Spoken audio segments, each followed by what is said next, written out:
شق البحار. Bismillahirrahmanirrahim. Alhamdulillahirabbil alamin. Wassalatu wassalamu ala asrofil anbiya'i wal mursalin. Nabiyina Muhammad wa ala alihi wa sahbihi wa man tabi'ahum bi ihsan ila yaumiddin. Amma ba'du. Kita melanjutkan pembahasan berkaitan dengan kejadian-kejadian yang terjadi di hari kiamat.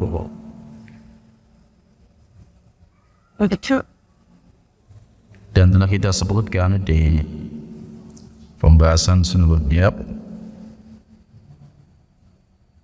tentang kejadian-kejadian di hari kiamat, yaitu berkumpulnya manusia di padang mahsyar, kemudian akan ada hisab, yaitu manusia akan dihisab terhadap perbuatan mereka.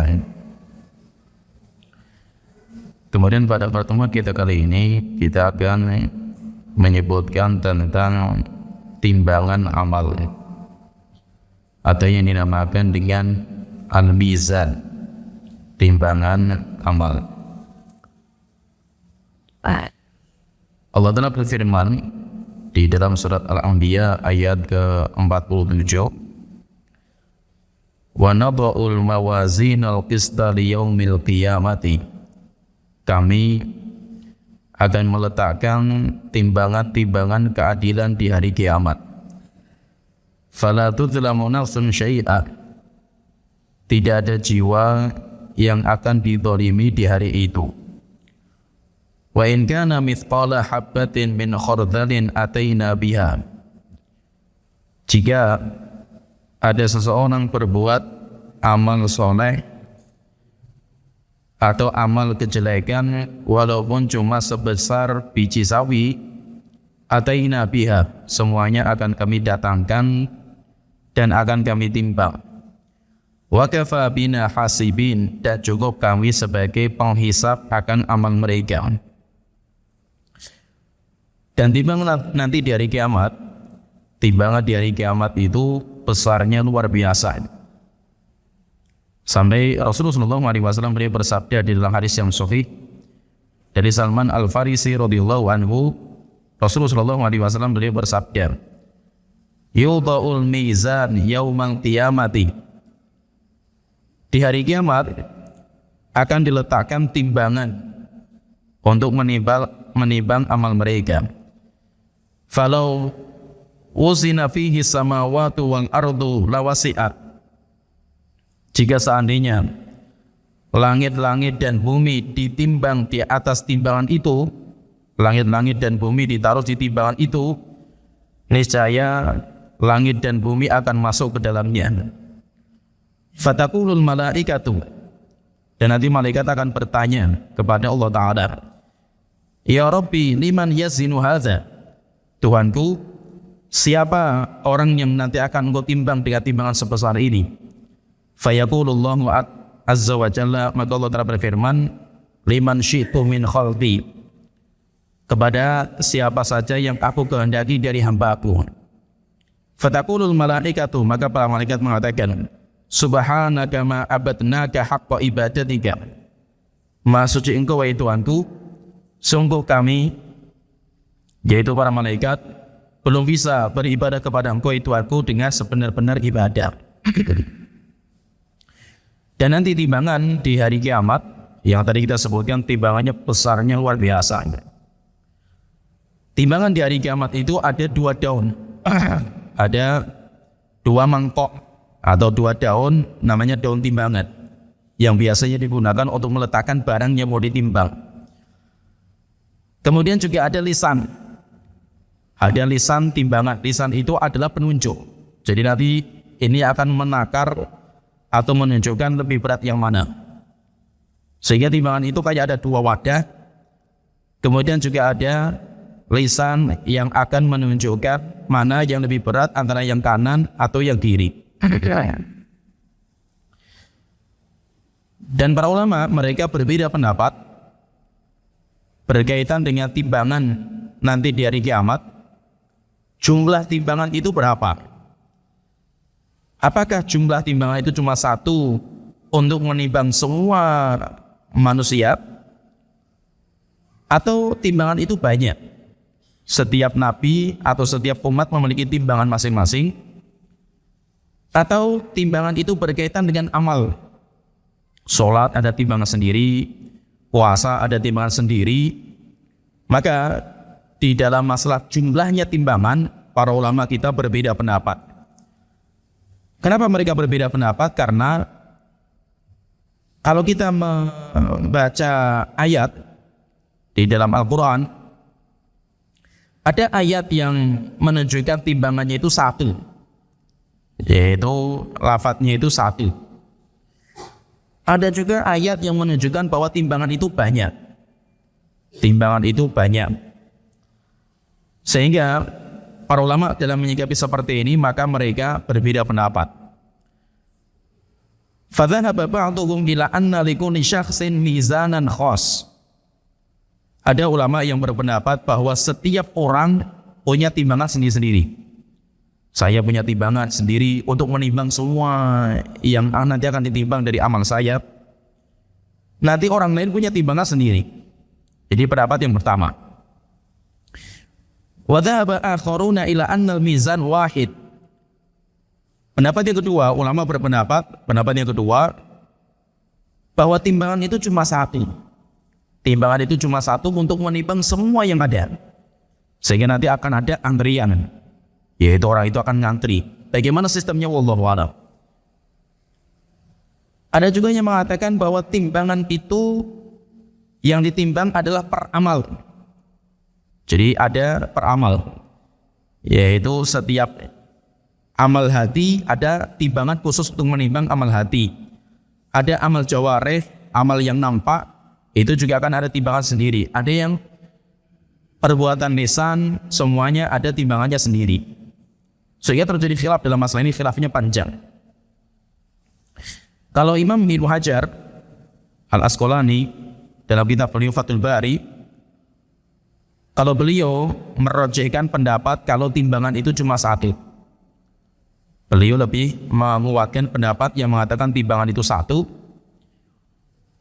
Tetapi bagaimana cara Allah nanti menimbang? Timbangan satu. Cara Allah menimbang dengan banyaknya orang dan banyaknya makhluk, sedangkan timbangan cuma satu, maka caranya kita kembalikan kepada Allah Ta'ala. Kita tidak bisa menggambarkan bagaimana caranya.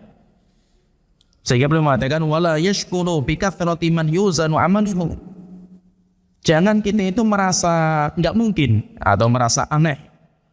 Masa timbangan cuma satu padahal yang ditimbang banyak sekali. Li'anna ahwalal qiyamati la tuqayyaf bi ahwali dunya. Karena kondisi hari kiamat tidak bisa disamakan, diserupakan dengan kondisi dunia. Memang kalau kita ya prakteknya kalau di kitab, dengan banyaknya manusia, triliunan manusia, timbangan cuma satu, terus nimbangnya gimana caranya? Memang itu kondisi dunia seperti itu, enggak mungkin. Cuma kalau kondisi di hari kiamat, itu semuanya nanti Allah yang akan menimbang, dan itu terserah Allah Ta'ala. Sehingga tidak bisa dikiaskan atau disamakan kondisi dunia dengan kondisi di hari kiamat. Dan Ahlussunnah wal Jamaah mereka sepakat. Ahlussunnah wal Jamaah mereka sepakat bahwasanya di hari kiamat itu ada timbangan.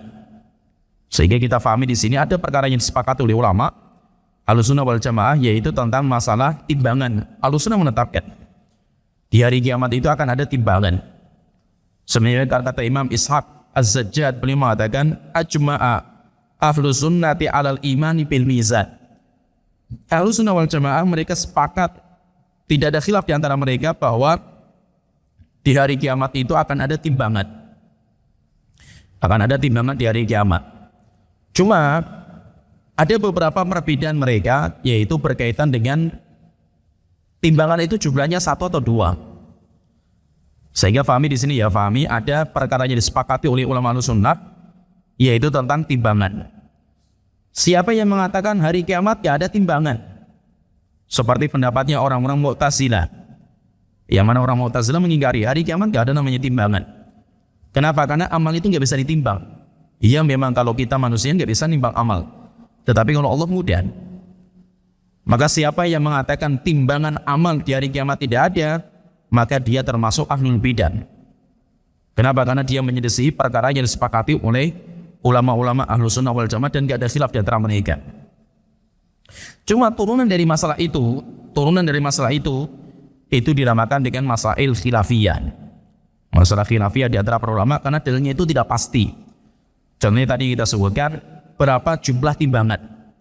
Apakah timbangan itu satu untuk semua, atau timbangan itu setiap umat sendiri-sendiri, atau timbangan itu setiap perbuatan sendiri-sendiri. Ada perbuatan hati, perbuatan anggota badan, perbuatan lisan itu sendiri-sendiri. Tadi kita sebutkan kalau pendapat yang dirojihkan oleh Imam Ibnu Hajar, beliau lebih merojihkan pendapat bahwa timbangan di hari kiamat itu jumlahnya satu untuk menimbang semuanya. Tapi gimana caranya? Wallahu a'lam. Kita tidak mengetahui caranya. Dan kita sebutkan tadi bahwa timbangan itu memiliki lisan. Jadi memiliki penunjuk. Sehingga standarnya nanti di hari kiamat, oleh itu termasuk rahmatnya Allah Ta'ala, termasuk rahmatnya Allah yang Allah telah berikan kepada kita. Standar orang masuk surga itu bukan dengan kebaikan yang murni. Jika Allah bikin standarisasi untuk masuk surga itu harus dengan kebaikan yang murni, tidak ada seorang pun yang bisa masuk surga. Maksudnya apa? Jika seandainya orang masuk surga itu harus orang yang baik semua, tidak punya kebaikan, tidak punya keburukan. Jika seandainya orang yang masuk surga itu harus kebaikan murni, nggak ada keburukan sama sekali, tidak ada satu orang pun yang bisa masuk surga. Kenapa? Karena kita itu pelaku dosa dan maksiat. Semua kita, kullu bani Adam khata'. Setiap manusia pasti bergelimang dalam dosa dan maksiat. Oleh karena itu rahmatnya Allah kepada kita, Allah menjadikan standarisasi untuk masuk surga itu dengan berat. Maka itu Allah Ta'ala mengatakan dalam Al-Quran, faman thaqulat mawazinuhu, siapa yang timbangan kebaikannya lebih berat. Jadi ada dua timbangan ini. Dua timbangan. Ada timbangan kebaikan, ada timbangan keburukan. Siapa yang timbangan kebaikannya lebih berat, dia nanti akan masuk surga. Menunjukkan apa? Orang masuk surga itu pasti punya dosa. Tidak mungkin orang masuk surga itu nggak punya dosa. Kalau seandainya orang masuk surga itu syaratnya tidak punya dosa, nggak ada seorang pun yang bisa masuk surga. Karena kita semuanya bergelimang dosa dan maksiat. Maka itu, alhamdulillah, Allah mensyaratkan orang masuk surga itu yang penting lebih berat kebaikan daripada keburukan. Walaupun kita punya keburukan. Sehingga standarnya orang masuk surga itu faman thaqulat mawazinu. Jika dua timbangan ini, kok timbangan kebaikannya itu lebih berat, dia masuk surga. Waman khuffat mawazinu, Allah Ta'ala mengatakan juga, tetapi siapa yang timbangan kebaikannya lebih ringan, berarti keburukannya lebih berat, maka dialah nanti yang masuk neraka jahanam. Bukan berarti orang kafir itu gak punya kebaikan. Banyak kita melihat orang kafir itu orang-orang baik-baik. Terus bagaimana dengan kebaikan mereka? Kebaikan mereka semuanya dibayar sama Allah di dunia. Sudah Allah bayar semuanya, dibalas semuanya sama Allah Ta'ala. Sehingga di hari kiamat Allah tidak akan membalas kebaikan mereka. Pertanyaan, terus bagaimana dengan orang yang timbangannya itu sama? Ini kan berarti kan ada orang yang timbangan kebaikannya lebih berat, masuk surga. Ada orang yang timbangan keburukannya lebih berat, masuk neraka jahanam. Terus bagaimana dengan orang-orang yang timbangannya itu sama antara kebaikan dan keburukan? Maka orang-orang yang kebaikan dan keburukannya itu sama, timbangannya kok setara. Jadi tidak ada berat, mana yang lebih berat ya ada, sama timbangannya itu. Takarannya pas di tengah-tengah lisannya itu. Maka orang ini nanti ditaruh di tengah-tengah. Orang ini taruh di tengah-tengah. Jadi ada surga, ada neraka, ada pembatas. Ada pembatas. Pembatas ini dinamakan dengan a'raf. Dinamakan dengan a'raf. Sehingga ada surat namanya surat Al-A'raf. Silakan nanti Bapak Ibu-ibu sedangkan baca surat Al-A'raf berkaitan dengan kisah itu. Karena dinamakan suratnya dengan surat Al-A'raf karena kisahnya itu. Siapa itu Ashabul A'raf? Orang-orang yang ada di A'raf, orang-orang yang di tengah-tengah. Maksudnya siapa ini orang ini? Orang-orang yang kebaikan dan keburukannya sama. Dia tidak boleh masuk surga karena masih banyak keburukan. Tapi dia juga nggak masuk neraka jahanam karena masih banyak kebaikan dia. Sehingga di tengah-tengah orang ini. Terus bagaimana nanti akhirnya mereka? Akhirnya Allah nanti akan meringankan atau mengampuni kesalahan mereka. Setelah itu nanti Allah akan memasukkan mereka ke surga. Walaupun nanti mereka itu masuk surga yang paling bawah, tapi minimal itu mereka itu nanti akan masuk surga. Sehingga semua orang itu pasti dia itu pelaku dosa dan maksiat. Kita semua. Maka itu penghuni surga bukan orang yang gak punya dosa penghuni surga itu. Tapi penghuni surga itu adalah orang-orang yang kebaikan mereka lebih berat daripada keburukan mereka. Mereka punya keburukan. Mereka punya keburukan. Maka itu bahagia bagi orang-orang yang disibukkan dengan keburukan diri sendiri. Kalau dia sudah sibuk mikirin keburukan dia sendiri, dia akan lupa dengan keburukan orang lain. Sehingga apa? Dia tidak akan menghibai orang. Kenapa kok orang itu hibah sama orang, menceritakan keburukan orang, aibnya orang? Karena dia tidak pernah menghisap dirinya. Coba kalau seandainya dia itu menghisap dirinya, rupanya dia itu bobrok juga dia itu. Rupanya dia itu kotor juga dia itu. Akhirnya apa? Dia akan sibuk untuk memperbaiki diri, sehingga dia itu tidak akan sempat untuk memikirkan orang lain. Oleh itu, intinya itu pelaku dosa dan maksiat. Kalau mereka itu kok punya kebaikan dan kebaikan mereka lebih berat, pasti nanti mereka itu akan masuk surga. Terus apakah masuk surga itu langsung? Padahal mereka itu punya keburukan. Enggak. Tidak boleh langsung masuk surga selama mereka masih membawa keburukan. Terus bagaimana caranya? Caranya nanti akan dibersihkan. Orang itu akan dibersihkan. Maka nanti ada proses terakhir di perjalanan kita sebelum kita masuk surga. Ada namanya kontoroh. Kontoroh itu pembersihan finishing. Dibersihkan sampai sebersih-bersihnya. Setelah itu baru kita nanti diizinkan masuk ke dalam surga. Kemudian juga di antara masalah khilafiyah juga. Ini jadi fahami ya. Ada beberapa masalah. Yang itu masalah khilafiyah. Ada masalah yang disepakati oleh para ulama. Yaitu ulama Ahlussunnah sepakat nggak ada khilaf bahwa timbangan di hari kiamat itu ada. Timbangan di hari kiamat itu ada. Tapi yang menjadi khilaf berapa jumlahnya? Ini masalah yang pertama yang tadi saya sebutkan. Maka nanti ada timbangan yang jumlahnya 1, ada yang mengatakan jumlahnya banyak. Kenapa? Karena mereka memahami dalil yang berbeda-beda. Masalah yang berikutnya, yang ditimbang itu apa? Yang akan ditimbang nanti di timbangan amal itu apa? Maka kalau kita membaca riwayat, kita mendapatkan ada 3 macam. Sehingga para ulama pun berbeda-beda dalam menyikapi riwayat-riwayat yang berbeda-beda ini. Sehingga ada yang mengatakan yang ditimbang cuma ini. Apa 3 ini? Yang pertama yang ditimbang itu amal. Yang kedua, ada dalil yang menunjukkan bahwa yang ditimbang itu orangnya. Orang yang beramal. Yang ketiga, ada juga dalil yang ditimbang itu catatan amalnya. Coba berarti ada 3 ini. Yang ditimbang amalnya. Yang kedua, yang ditimbang orang yang beramal. Yang ketiga, yang ditimbang adalah catatan amalnya. Dan itu semuanya hadisnya sahih. Dan nanti akan saya sebutkan. Dalam menyikapi masalah ini, akhirnya ulama berbeda pendapat. Ada yang mengambil 1. Oh, yang ditimbang itu cuma amal saja. Sedangkan catatan dan orang itu nggak akan ditimbang. Lebih menguatkan hadis yang pertama. Ada yang mengatakan dia yang ditimbang itu catatan amalnya. Ada yang mengatakan dia yang ditimbang itu adalah orangnya. Ada juga pendapat yang mengatakan 3-tiganya ditimbang. Sehingga setiap orang itu yang ditimbang 3. Ada juga yang mengatakan semuanya terserah Allah. Allah nanti akan menimbang si A cuma amalnya saja. Allah mungkin akan menimbang si B cuma catatan amalnya saja. Mungkin Allah akan menimbang si C cuma orangnya saja. Itu terserah Allah Ta'ala. Dan itu masuk dalam ranah masalah khilafiyah. Padahal ini masalah akidah. Ini masalah akidah dan itu masalah yang waib. Tapi memang dalilnya itu banyak. Sehingga cara mendudukan itu terjadi khilaf di antara para ulama. Jadi ada beberapa dalil yang menunjukkan apa yang akan ditimbang nanti di hari kiamat itu apa. Yang akan ditaruh dalam timbangan itu apa. Yang pertama, yang akan ditaruh itu adalah amal. Terus bagaimana caranya kok amal bisa ditimbang? Maka nanti amal itu akan dijasadkan. Jadi amal walaupun nggak kelihatan, amal itu kan abstrak di kita itu. Contohnya misalkan gini, orang sabar. Kalau ditanya sabar itu bentuknya kayak apa? Beratnya seberapa sabarnya kita ini? Kan kita nggak bisa menimbang karena itu nggak kelihatan gitu. Amal yang kita nggak kelihatan. Contohnya lagi misalkan, Anda itu membaca la ilaha illallah, bacaan la ilaha illallah itu beratnya berapa gitu?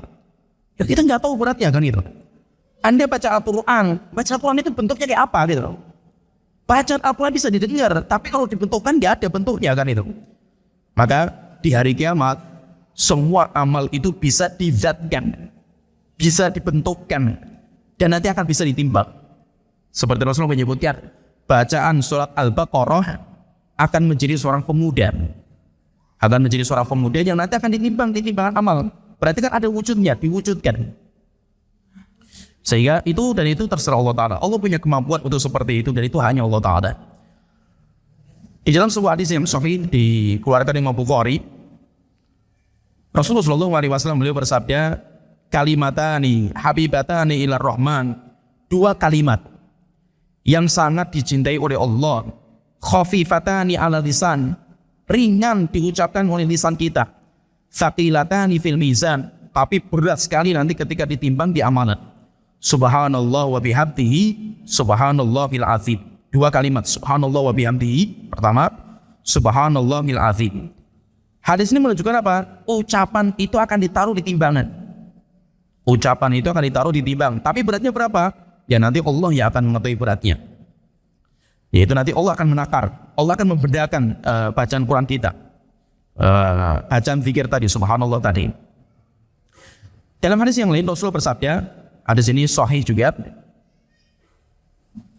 disahkan oleh para ulama, dikeluarkan Imam Muslim. Rasulullah mengatakan, iqra'ul Quran, bacalah Al-Quran, fa innahu ya'ti yaumal qiyamati syafi'an li ashabihi, karena bacaan Al-Quran akan menjadi pemberi syafaat bagi yang membaca. Iqra'uz zahrawaini, bacalah dua bunga, yaitu surat Al-Baqarah dan surat Ali Imran.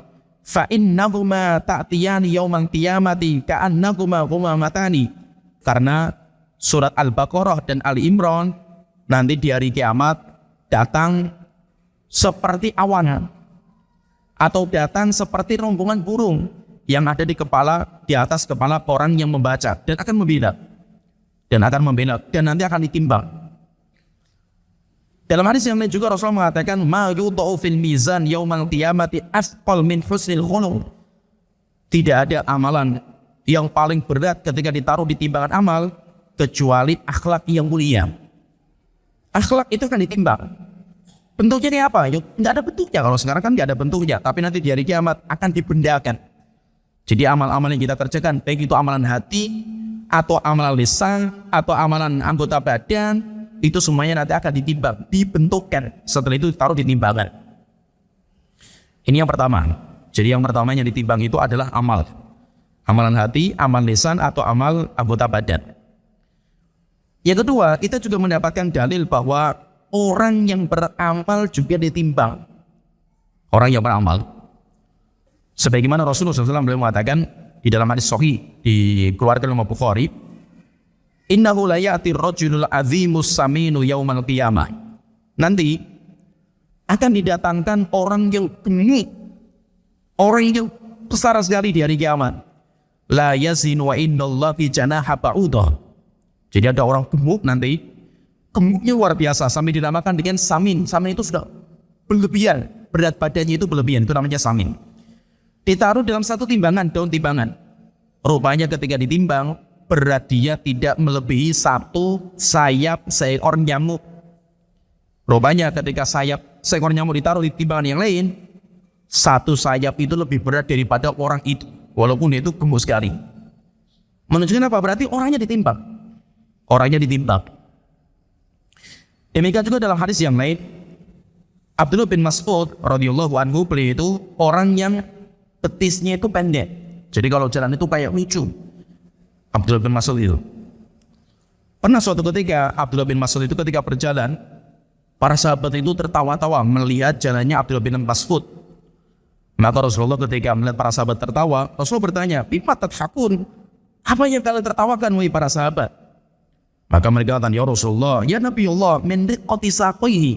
Ya Rasulullah, Abdullah bin Mas'ud kok petisnya pendek sekali gitu. Maka Rasulullah mengatakan, "Walladzi nafsi biyadihi," demi zat yang jiwaku di tangannya, "lahuma asqalu fil mizani min Uhud." Nanti di hari kiamat, kedua betisnya Abdullah bin Mas'ud lebih berat di timbangan daripada gunung Uhud. Menunjukkan apa berarti? Berarti orangnya juga ditimbang. Orangnya itu juga ditimbang. Kemudian yang ketiga, kita juga mendapatkan dalil yang ketiga, bahwasanya catatan amal juga ditimbang. Catatan amal juga ditimbang. Sebagaimana Rasulullah SAW beliau bersabda, "Innallaha sayukhallisu rajulan min ummati ala ru'usil khalaiq yaumal qiyamah." Nanti Allah akan menyelamatkan satu orang dari umatku di hari kiamat. Dan orang itu dipanggil sama Allah Ta'ala di hadapan semua makhluk. Fayansyuru lahu tis'atan wa tis'ina sijillan. Ketika orang itu dipanggil sama Allah Ta'ala, setelah itu didatangkan catatan amal. Catatan amal yang didatangkan jumlahnya 99 jilid. Kullu sijilin mithlu maddil basar. Satu jilidnya tebalnya sejauh mata memandang. Jadi ada 99 buku, satu bukunya itu tebalnya sejauh mata memandang. Setelah itu dibuka satu persatu sama Allah Ta'ala. Kemudian setelah itu Allah Ta'ala mengatakan, "Atunkiru min hadza syai'an." Kamu, yaitu bacakan, kamu percaya gak atau kamu terima gak apa yang ditulis ini? Maka dia mengatakan, "Ya wahai Tuhanku." Atau maka kata batil hafidun, apakah malaikat yang mencatat amal kamu boleh pada kamu sehingga mencatat apa yang kamu tidak kerjakan? Tidak wahai Tuhanku, yang dicatat semuanya benar dan saya mengakui. Allah bertanya lagi, "Anaka udhrun?" Kamu punya udhur nggak? Punya alasan nggak? "La ya Rabbi," nggak ada wahai Tuhanku, saya mengakui itu semuanya kesalahan saya. Setelah itu Allah Ta'ala mengatakan, "Kamu punya kebaikan nggak?" Nggak ada wahai Tuhanku, 99 jenis semuanya kesalahan semua dan saya akui. Maka Allah Ta'ala mengatakan, "Innalaka indana hasanah." Bukankah kamu itu punya satu kebaikan? Fa innahu la zulmal yaum, hari ini tidak ada kezaliman. Fatukhraju bitaqatun fiha asyhadu an la ilaha illallah wa asyhadu anna Muhammadar Rasulullah. Setelah itu dikeluarkan kebaikan. Catatan kebaikan. Rupanya catatan kebaikan itu cuma kartu, di dalamnya ucapan asyhadu an la ilaha illallah wa asyhadu anna Muhammadar Rasulullah. Kemudian Allah mengatakan hampir waznak. Setelah itu ayo kita timbang sekarang ini. 99 jilid ditaruh di satu timbangan. Setelah itu la ilaha illallah, asyhadu an la ilaha illallah wa asyhadu anna Muhammadar Rasulullah di satu timbangan yang lain. Akhirnya orang itu mengatakan, "Ya Rabbi, ma hadhil bitaqatu, ma hadhi sijillat." Apa manfaatnya cuma satu kartu dengan 99 jilid yang isinya semuanya kesalahan? Maka Allah Ta'ala mengatakan, "Fa innaka la dzulma al-yaum la tudlam." Hari ini kamu tidak dizalimi ya Allah. Enggak usah putus asa. Akhirnya 99 sudah diletakkan di daun timbangan satu. Kemudian satu kartu la ilaha illallah diletakkan di timbangan yang lain. Fatoshat as-sijillat, saking beratnya satu kartu melebihi 99 jilid sampai catatan amal yang 99 jilid sampai terbang. Yaitu ini sudah diletakkan berat. Setelah itu ini diletakkan lebih berat, akhirnya terbang ke atas. Itu saking ringannya 99 jilid dibandingkan dengan satu kartu isinya la ilaha illallah Muhammadur Rasulullah. Akhirnya orang itu selamat. Orang itu selamat. Selamanya dari mana? Dari satu ucapan la ilaha illallah Muhammadur Rasulullah itu saja. Dia punya kebaikan cuma itu. Semua selain itu catatannya keburukan semuanya. Nah di sini kalau kita perhatikan di sini berarti ada 3 dalil yang menunjukkan bahwa timbangan itu yang ditimbang adalah amal, yang ditimbang adalah orang yang beramal, yang ditimbang adalah catatan amal. Terus bagaimana kalau seperti ini? Wallahu alam, kalau pendapat yang paling kuat, saya katakan ini pendapat yang paling kuat. Tidak bisa kita katakan pendapat yang benar di hadapan Allah Ta'ala. Kenapa? Karena ini semuanya masalah khilafiyah. Wallahu alam, kalau pendapat yang paling kuat bahwa semuanya akan ditimbang. Semuanya akan ditimbang, yaitu amalnya orang yang beramal dan catatan amalnya kullu dzalika yuzan, semuanya akan ditimbang. Dan itu pendapat Al-Imam Al-Hafidh Al-Hakami. Syekh Hafidh Hakami beliau mengatakan walladzi istadhara minan nusus, yang paling nampak dari dalil ada wallahu alam annal amil wa amalahu wa sahifata amalihi, pelaku dan amal dia dan buku catatan amalnya, kullu dzalika yuzan, semuanya nanti akan ditimbang di hari kiamat. Sehingga nanti yang ditimbang itu siapa? Yang ditimbang itu ya orangnya, yang ditimbang itu catatan amalnya, yang ditimbang itu ya perbuatan dia. Kemudian masalah yang berikutnya, berarti timbangan itu ada, semua itu akan ditimbang. Terus amal apa sih yang paling berat nanti ketika ditimbang itu apa? Kalau tadi kan kita sebutkan, satu amalan yang luar biasa beratnya, bisa mengalahkan 99 jilid, yaitu ucapan asyhadu an la ilaha illallah wa asyhadu anna muhammadar rasulullah, dan itu luar biasa. Ucapan asyhadu an la ilaha illallah wa asyhadu anna muhammadar rasulullah itu paling berat nanti timbangannya di hari kiamat. Tetapi kalau kita membaca di beberapa dalil, kita juga mendapatkan beberapa amalan yang itu catatannya itu atau timbangannya itu luar biasa beratnya di hari kiamat. Apa saja itu? Di antaranya tadi kita sebutkan adalah akhlak yang mulia. Akhlak yang mulia. Maka Rasulullah mengatakan, inna athqala syai'in yudau fil mizani al-abdi yaumal qiyamati husnul khuluq.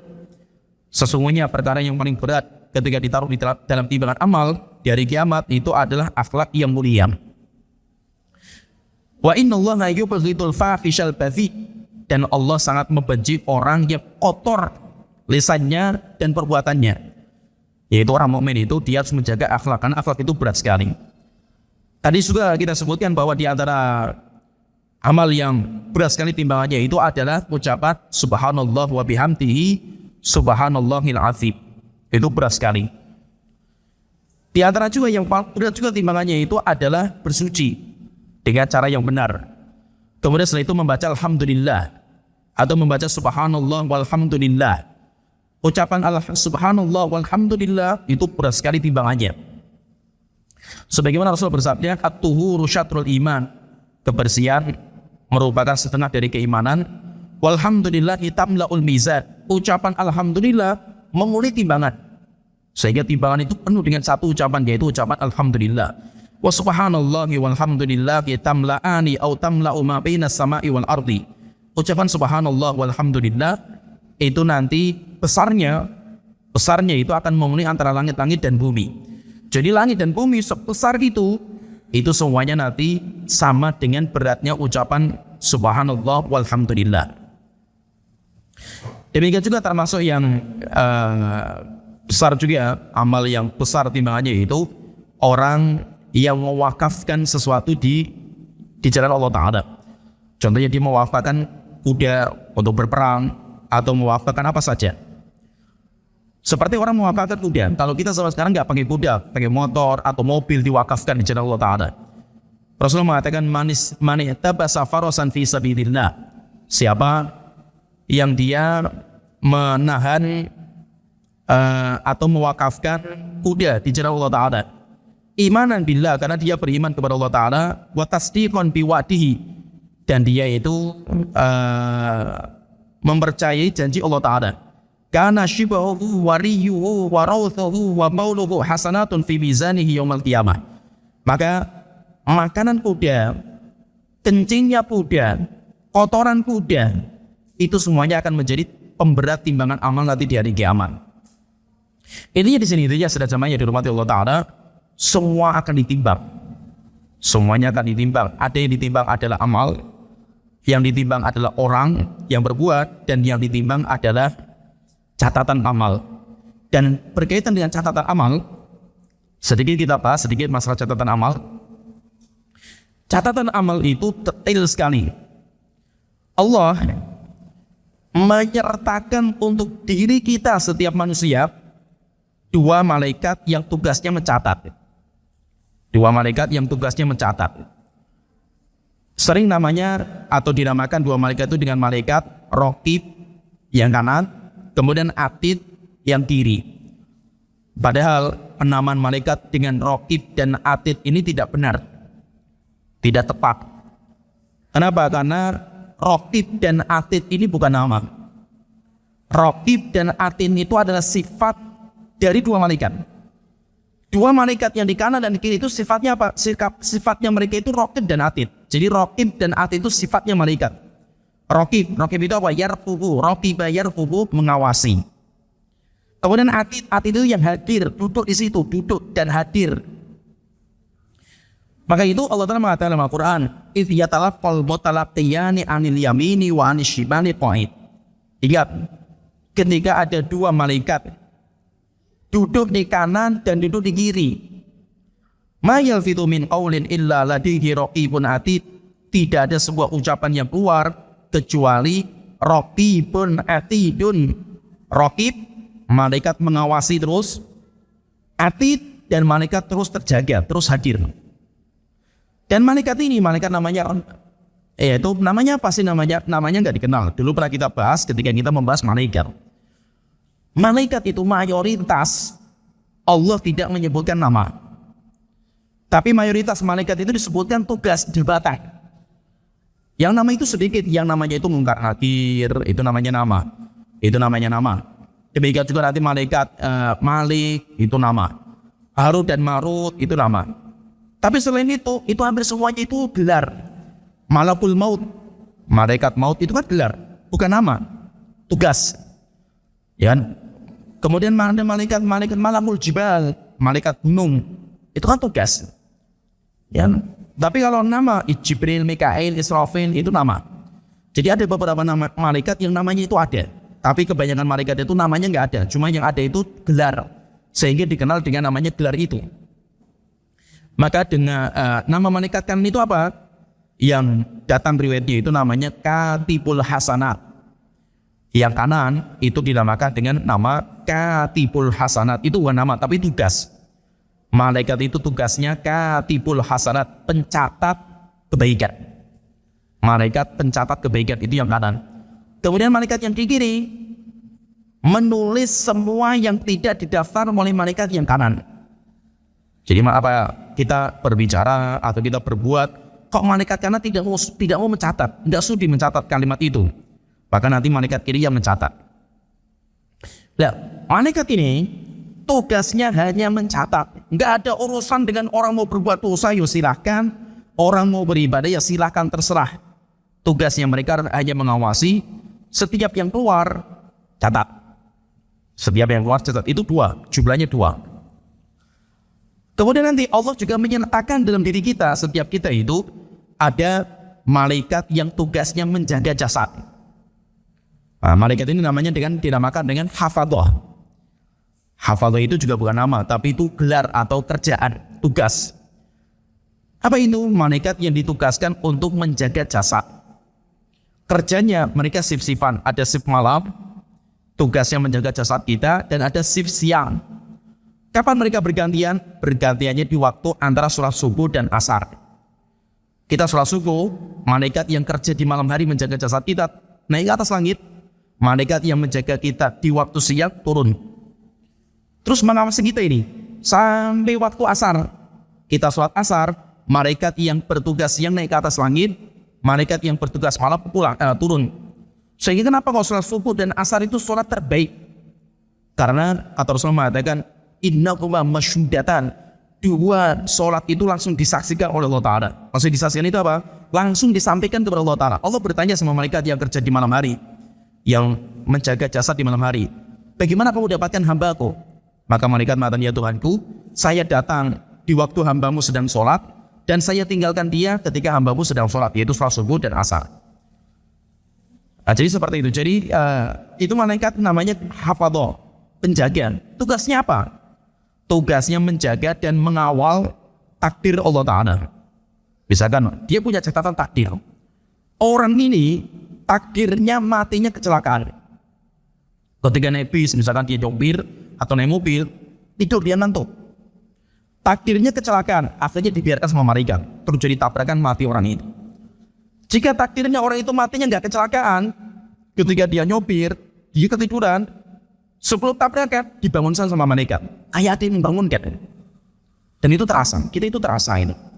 Jika ada sesuatu yang kayak menyadarkan kita, sesuatu yang menghindarkan kita itu. Jadi ada seperti itu. Ada orang yang takdirnya dia itu matinya di mangsa serigala atau di mangsa singa misalkan. Ketika dia itu naik gunung misalkan ya. Dilihat takdirnya, orang ini matinya dengan di mangsa singa enggak? Rupanya takdirnya dimakan singa. Datang singa, dibiarkan silakan kalian makan. Karena takdirnya orang itu dimakan sama singa. Ketika takdirnya nggak dimakan sama singa, datang singa mau datang. Singanya itu mau datang menerkam orang itu, malaikat menahan. Wahai singa pergi. Kenapa? Karena takdirnya orang ini nggak kamu makan. Sehingga apa? Takdir Allah tidak mungkin meleset. Kenapa nggak mungkin meleset? Karena ada dua malaikat yang mengawal, terus menjaga takdirnya orang itu apa. Termasuk kita bangun tidur, takdirnya hari ini kita itu sholat subuh misalnya itu.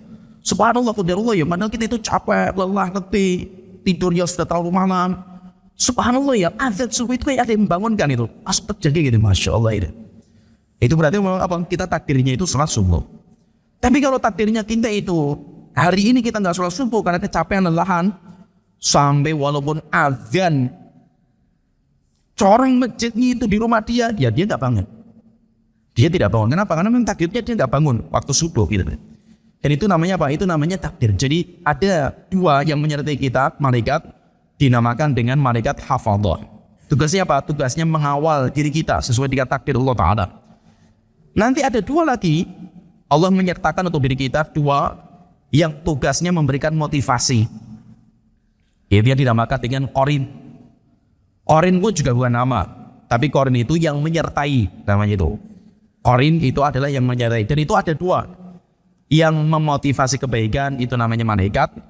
Yang memotivasi dosa dan maksiat itu namanya qarin dari jin. Tugasnya apa mereka? Hanya ngasih motivasi. Datang waktu sholat, kayak ada bisikan dalam hati. Ayo sholat. Sholat itu ibadah. Hanya kita sadar. Masya Allah sholat. Sedangkan tuh syaitan atau qarin dari syaitan, dia juga memotivasi kita berbuat dosa. Jangan, masih lama nonton bolanya, masih lama kan itu. Nanti sholat bisa ditunda sih, gampang sih itu. Akhirnya, oh iya, nanti aja lah, nabung ini, tinggal main bola tinggal 15 menit lagi itu.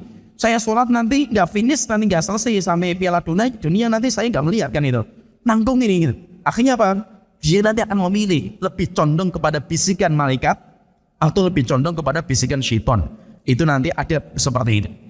Berarti kalau kita pahami ya, setiap diri kita itu ada 6 makhluk yang menyertai setiap kita. 2 malaikat yang mencatat, tugasnya yang mencatat. 2 malaikat tugasnya yang ngasih, yaitu ngasih penjagaan sesuai dengan takdir Allah Ta'ala. Kemudian ada 2 lagi, itu yang memberikan motivasi. Ada kalangan jin, syaitan, ada kalangan malaikat, yaitu namanya qarin dari malaikat. Nabi Muhammad juga punya. Maka itu Rasul ketika ditanya, ya Rasulullah, apakah anda juga punya qarin dari jin ya Rasulullah? Rasulullah mengatakan, iya, saya juga punya. Tetapi Allah bantu saya, sehingga dia itu fa'aslama. Fa'aslama itu bisa dibaca fa'aslama dengan mim difathahkan, atau bisa dibaca dengan fa'aslamu. Itu ada 2 riwayat. Imam Nawawi menyebutkan ada 2. Dan itu semua perbedaan cara membaca, maknanya juga beda. Kalau dibaca fa'aslama, berarti qarin saya yang jin itu masuk Islam. Nah, berarti qarinnya Rasul itu masuk Islam. Kalau dibaca fa'aslamu, alhamdulillah saya itu selamat. Walaupun qarin saya tidak masuk Islam, tapi saya selamat. Sehingga tidak memberitakan kepada saya kecuali kebaikan. Sehingga Rasulullah juga punya, kita juga punya. Bisikan-bisikan itu kita itu punya. Oleh karena itu malaikat yang tugasnya mencatat, yang di kanan mencatat kebaikan, yang di kiri mencatat keburukan atau selain kebaikan lah itu semua akan didata. Semuanya akan dicatat. Maka nggak usah heran kalau kita tadi sebutkan ada 1 orang yang catatan amal sampai 99 jilid. 1 jilidnya sejauh mata memandang. Coba buku tebalnya sejauh mata memandang itu besarnya kayak apa gitu. Dan catatannya apa saja itu sampai sebesar seperti itu gitu. Kenapa? Karena semua ucapan, semua perbuatan, semua yang gerakan kita semuanya terdata. Semuanya terdata. Sampai Abdullah bin Abbas radhiyallahu anhu beliau mengatakan hatal anin. Sampai orang merintih, sakit, kemudian dia mengatakan maka malaikat juga mengatakan ditulis. Sampai kita ngomong di WA misalkan WK misalkan, Atau kita ngomong cuma ya itu dok, ye, atau cuma tangan kayak gini, ditulis sama malaikat. Ditulis semua, datanya ada, dan itu semuanya akan dibuka. Semuanya kita akan dibuka semua, sampai kita, Masya Allah itu datanya lengkap. Sampai kita mengatakan, mali hadzal kitab, ini buku apa ini?